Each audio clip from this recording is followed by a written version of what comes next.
בוקר טוב.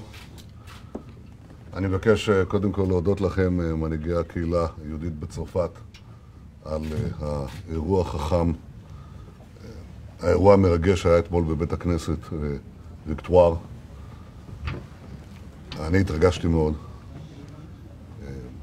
וגם מן המפגש עם בני המשפחות השכולות, עם שני האחים שהחזקתי אותם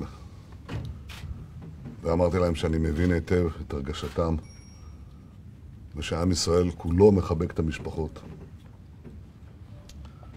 זה היה רגע של סולידריות יהודית אמיתית. והביקור בפריז הוא גם רגע של סולידריות אנושית כללית.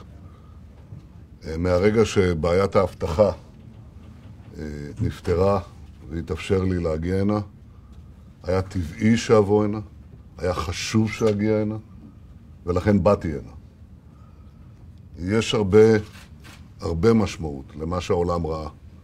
את ראש ממשלת ישראל צועד יחד עם כל מנהיגי העולם במאמץ אחד נגד הטרור, או לפחות בקריאה להתאחד נגדו. זה דבר שמדינת ישראל אומרת שנים ארוכות, וזה דבר שאנחנו אומרים אותו כאן היום, בתוספת אחת פשוטה. אם העולם לא יתאחד עכשיו נגד הטרור, מכות הטרור שחווינו כאן ילכו ויגדלו בהיקפים שאנשים אינם משערים אותם. ולכן אני מקווה שאירופה תתאחד, אני מקווה שהיא גם תתעשת.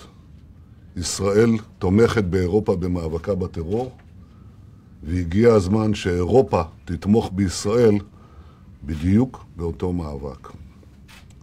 תודה רבה לכם.